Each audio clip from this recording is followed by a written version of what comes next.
Hello there, welcome again to some of this series of videos that I'm making on various aspects of piano technique. Today I thought we'd have a little look at double octaves, passages in music where you get octaves in both hands. I'm currently working again on Liszt's B minor Sonata piece that I played several years ago, but which I'm doing in a concert in November in celebration of Liszt's 200th year. And so I've been working on the double octave passages here and thought I'd use that as a little kind of instruction video on how to do double octaves.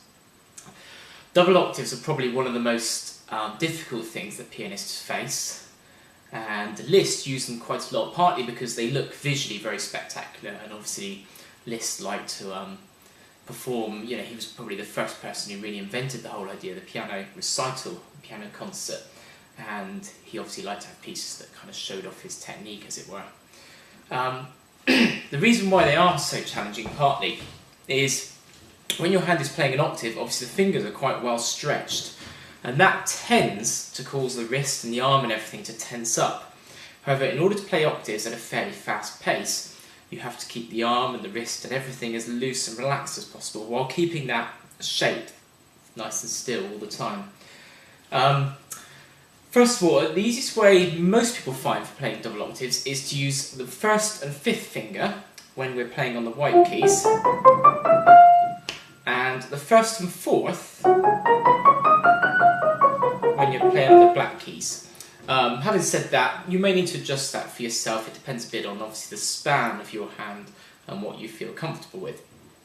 But that's what most people tend to find easiest. And it's important to all the time keep the wrist nice and loose, so the movement really is from here. Now, looking at the passages in Liszt's Sonata, first of all, the important thing is, when you're practicing double octaves, if your hands start to ache, feel tense at any point, stop. Do something else, practice, let them relax for a little while, perhaps play something else for a little while, then come back to them. If you practice with tension, you're really kind of building up a bit of a bad habit, and obviously there's also problems with RSIs and other injuries, so it's important that we don't practice if we're getting any tension at all. And also, try to practice accurately. I think one of the common mistakes with any difficult passages is to go into it at a fairly fast tempo and play it with a lot of mistakes, and obviously every time you play a mistake, you're remembering that mistake for future occasions. So try as often as possible to play it accurately. And if that means taking it very, very slowly, then that's a good idea. Take it very, very slowly. I'm going to look at one of the double octave passages in the list. It's only a little 2-bar passage.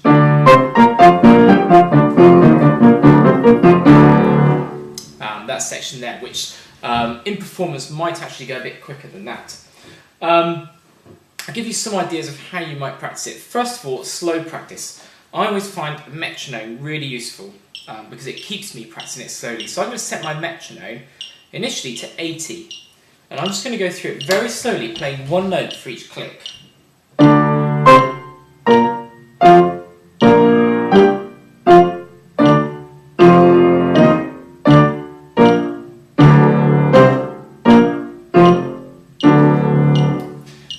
When you've got that, it's a good idea then perhaps to try it again with your eyes shut to make sure you've really learned the distances that the hand has to move and the shapes where it's moving to the black and white keys.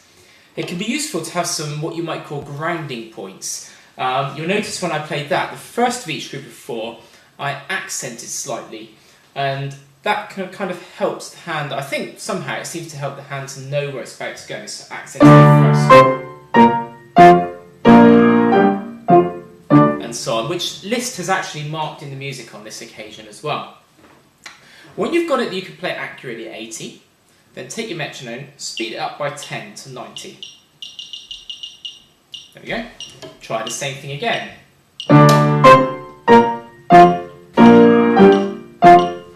And so on. And again, try it with your eyes closed. And I think keep bit by bit speeding up from there. As soon as it starts to go wrong, try a couple of times that speed, or maybe even slow it back down again. And hopefully eventually you'll get it up to the kind of tempo that you're aiming towards. Again, don't practice too much in one go. If your hands start to feel tired, your wrists tired, stop, come back to it at whatever tempo you left off at, or maybe a bit slower if necessary to just train the hands where to go again. You'll find it's something that you'll need to do continual practice on, and it is very difficult. Another thing that can be useful is to practice with the hands stretched, but only playing the fifth finger, sorry, not the fifth finger, but the top note, because sometimes it might be the fourth finger, so you go.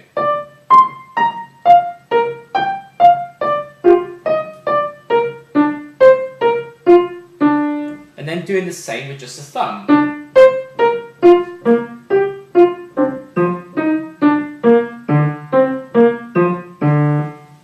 Just clipped another note there, so obviously you can go over that again if you do find you clip another note or make a slight error. Doing the same in the left hand. Some people find that quite useful. In order to put it up to speed, you might take a set group, say a group of 4, the first 4, going on to the first of the next group, and just try that to see if perhaps you can just get that group up to speed. Then maybe try the next group, then putting 2 groups together. That may be another way of working on it, and then gradually building it up. But I think overall, the key thing is the slow practice on it, really. Just to practice finding your way around the keys with the hands nice and relaxed, and then gradually speeding up, and making sure as you speed up, the hands stay nice and relaxed. If some of you have got any ideas on how to tackle double octaves, I'd love it if you would like to share those ideas, because I'm sure there'll be some of you will have ideas that I can use. But hopefully you found this helpful, and do feel free to sign up on my YouTube channel so you can get future videos. Have a look at my blog. There's one, jonathandelbridge.blogspot.com, another one, allthingspiano1.blogspot.com, which has got various material on piano technique.